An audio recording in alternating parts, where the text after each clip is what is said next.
Welcome to The Explainer. There are some stories we think we know inside and out. And today, we're diving into one of the most intense and honestly challenging stories in all of Scripture, Abraham's test. Most of us have heard it as a story about a command to sacrifice a son. But what if the original text is telling us something completely different? Right, the story is famous. You've got a father, a son, and what seems like this absolutely unthinkable divine command. But here's the question. Was it really a command to kill? When you take a really close look at the Quranic text, a whole different narrative emerges. It's one that's actually about interpretation, about consultation, and about deep moral clarity. Okay, so let's do just that. Let's go directly to the source, Surah As-Safat, that's chapter 37. We're going to look at the specific words the Qur'an uses to see what really happened on that mountain. And right off the bat, you notice something really specific about the language. Abraham doesn't say, God commanded me to kill you. He says, I see in the dream that I am slaughtering you. This is huge. It's not a direct, unambiguous order. It's the description of a powerful and frankly disturbing vision.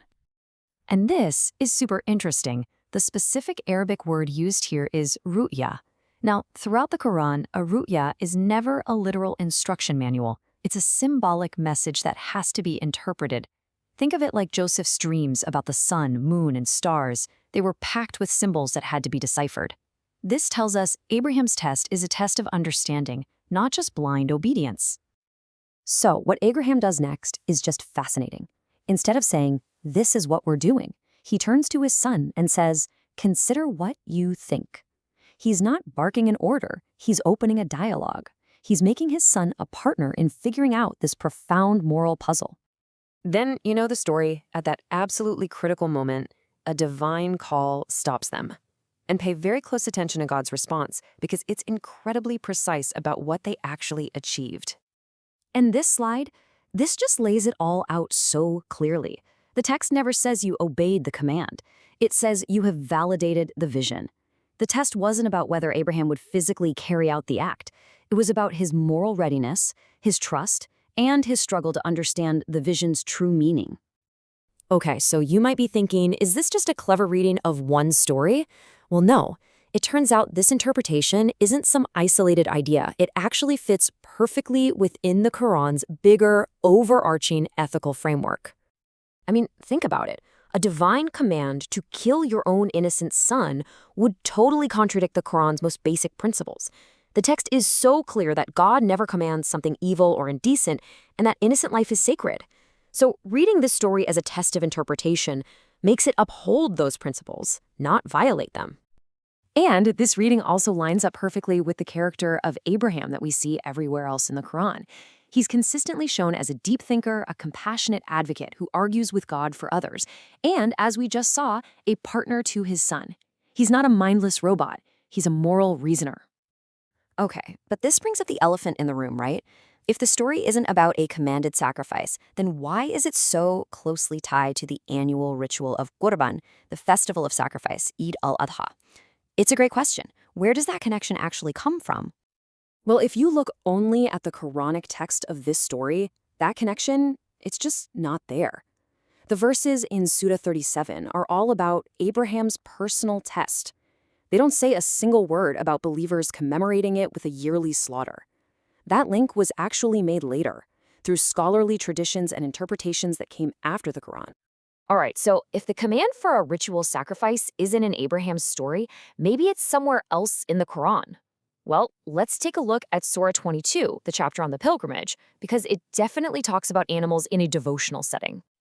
And as you go through these key verses, a really consistent theme emerges. Livestock is described as God's provision.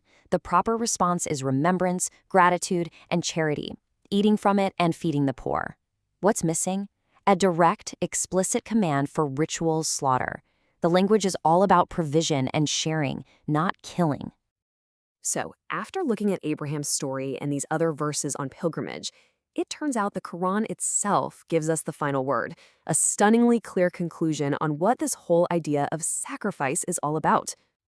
This really gets to the heart of it all. What is the actual point of these devotional acts? What does God actually want from us? Well, we don't have to guess. The Quran tells us directly. I mean, this verse is one of the clearest, most direct ethical statements you'll find. It is completely unequivocal. It's saying flat out that the physical stuff, the meat, the blood, that has no spiritual value that reaches God.